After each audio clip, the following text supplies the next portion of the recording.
జాతర కంటే ముందుగానే మేడారంకు భక్తులు పోటెత్తారు. ఈ రోజు 3 లక్షలకు పైగా భక్తులు సమ్మక్క సారలమ్మలను దర్శనానికి వస్తారని అధికారులు అంచనా వేస్తున్నారు.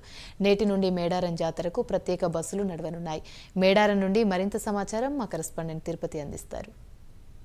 సమ్మక్క సారలమ్మ మహాజాతరకు ముందే భక్తులు పోటెత్తినటువంటి పరిస్థితి కనబడుతుంది. భక్తులు పెద్ద ఎత్తున ముందొస్తూనే మొక్కులు చెల్లించుకుంటున్నారు. ఈసారి మేడారం మహాజాతరకు 1.5 పైగా భక్తులు వస్తారని అధికారులు అంచనా వేసిన పరిస్థితి. ప్రస్తుతం నేను మేడారం సమ్మక్క సారలమ్మ గద్దెల దగ్గర చూడొచ్చు. విజువల్లో ముందస్తుగానే భక్తులు వచ్చి మొక్కులు చెల్లిన పరిస్థితి. చీర బెల్లంతో కూడా కుంకుమ పసుపుతో సమ్మక్క అమ్మవార్లకు మొక్కులు చెల్లించుకునే పరిస్థితి కనబడుతుంది. ఇటు 2 తెలుగు రాష్ట్రాల నుంచే కాకుండా ఇటు ఛత్తీస్గఢ్, మహారాష్ట్ర, ఇతర రాష్ట్రాల నుంచి కూడా పెద్ద ఎత్తున భక్తులు వచ్చినటువంటి పరిస్థితి కనబడుతుంది. ఈ నెల 21 నుంచి 24 వరకు మేడారం మహాజాతర కొనసాగుతుంది. ముందస్తుగానే భక్తులు వచ్చి మొక్కులు చెల్లించి నాకు అందుబాటులో కొందరు భక్తులు ఉన్నారు. అమ్మ, ఎక్కడి నుంచి వచ్చారు, ఎటువంటి పూజలు చేశారు, ఇక్కడ ఎట్లా ఉంది మేడారం దగ్గర? చాలా బాగుంది. ఇక్కడ మేము మంచిర్యాల జిల్లా నుంచి వచ్చినాము. ప్రతి ఇయర్ మేము ఇక్కడికే వస్తాము, పూజలు చేస్తాము. మేము అనుకున్న కోరికలు ఖచ్చితంగా నెరవేరుతాయి. ప్రతిసారి ఫ్యామిలీతో వస్తాము, నిలవెత్తు బంగారం ఇస్తాము.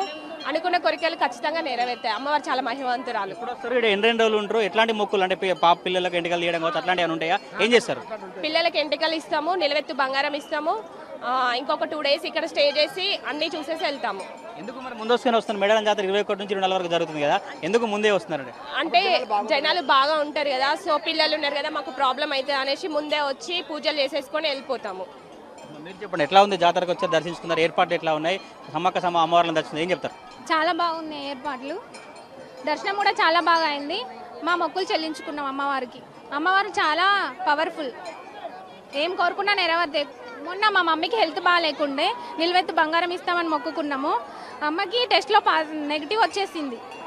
ఇప్పుడు నిల్వెత్తు బంగారం అమ్మవారికి సమర్పించినాం. ఇప్పుడు ప్రతిసారి జాతర ముందు వస్తారా లేదా జాతర అప్పుడు మళ్ళీ వస్తారా? అంటే జాతర సాగేటప్పుడే వస్తాం, కాకపోతే పిల్లలు ఉన్నారు కదా ఇబ్బంది అవుతుందని కొంచెం ముందు వచ్చాము అంతే. ఎప్పుడు వచ్చినా అమ్మవారికి మొక్కు చెల్లించుకుంటే సరిపోతుంది. ఎట్లాంటి పూజలు చేశారు, ఎట్లా అమ్మవారిని దర్శిస్తున్నారు, ఏం చెప్తారు?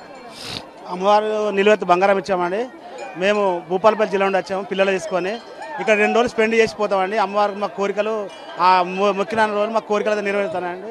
మేము సింగరేణి జాబ్ చేస్తాం. అందరి కోరికలు మాకు పిల్లలు బాగుండడం కోసం, మా భార్య పిల్లలు అందరూ బాగుండడం కోసమే మేము ఇక్కడ సేవ్ చేసిపోతాం. 2 రోజులు సేవ్ చేసిపోతామండి. అప్పటికి పండగకు తల్లి వచ్చే రోజు రావాలంటే మాత్రం జనాలు బాగుంటారు కదా, చిన్నపిల్లలు ఉంటారు కాబట్టి ముందుగా వచ్చి 2 రోజులు స్పెండ్ చేసి మా నిలువెత్తు బంగారం ఇచ్చి పిల్లలకు ఎంటికలు కానీ ఇచ్చి వెళ్ళిపోతామండి. మీరు చెప్పండి, ఏ ఊరి నుంచి వచ్చారు, ఎట్లా అమ్మవారి దర్శనం ఏం చెప్తారు? పరకాల దగ్గర నాగుర్లపల్లి నుంచి వచ్చినాం. మాకు చాలా సంతోషంగా మంచిగా ఉన్నది, మంచిగా అనిపిస్తుంది. మా పాప మంచిగా లేకుంటే హెల్త్ బాగా లేకుంటే ఎత్తు బంగారం చూపించినాం. ఇప్పుడు మళ్ళీ వస్తారా? ఎందుకు ముందే వచ్చారు? ఎందుకు మరి ముందే అంటే దర్శనం మంచిగా ముందుగా చేసుకుంటే మంచిగా ఉంటుందని ముందుగా వచ్చినాం. ఇది మేడారంకి వచ్చేటువంటి భక్తుల అభిప్రాయం. అయితే ముందస్తుగానే వస్తే మొక్కులు చెల్లించుకుంటాం, మళ్ళీ జాతర సమయంలో ఎక్కువగా రద్దీ ఉంటున్నటువంటి పరిస్థితి అంటూ భక్తులు చెప్పినటువంటి సిచ్యువేషన్ అయితే కనబడుతుంది. ఇక్కడ వస్తే అమ్మవార్లకు మొక్కులు చెల్లించుకుంటే ఆరోగ్యం బాగుంటుంది, అనుకున్నటువంటి కోరికలు తీరుతాయంటూ కూడా భక్తులు చెప్పినటువంటి ఆ పరిస్థితి కనబడుతుంది. ఇటు మంచిర్యాల కావచ్చు, ఇటు పరకాల నుంచి భక్తులతో మాట్లాడితే అటువంటి విషయాలను చెప్తున్నారు. మొత్తం కూడా 2 తెలుగు రాష్ట్రాలతో పాటు ఇటు మహారాష్ట్ర, ఛత్తీస్గఢ్ కూడా పెద్ద ఎత్తున భక్తులు వచ్చి దర్శించినటువంటి పరిస్థితి కనబడుతుంది. ఎక్కువగా సెలవు దినాల్లో ఆదివారం కావచ్చు, ఇటు మిగతా సెకండ్ సాటర్డే రోజు, ఇటువంటి రోజులలో కూడా లక్షలాది మంది భక్తులు వచ్చినట్టు ఇప్పటికే అధికారులు అంచనా వేసినటువంటి పరిస్థితి కనబడుతుంది. మేడారం మహాజాతర కంటే ముందే మేడారం అంతా కూడా ఒక జనసంద్రంగా మారినటువంటి పరిస్థితి. ముందస్తు మొక్కులతో మేడారంలో భక్తులంతా కిటకిటలాడుతున్న పరిస్థితి కనబడతా ఉంది. కెమెరా పర్సన్ పవన్తో తిరుపతి ప్రైమ్ న్యూస్ మేడారం నుంచి.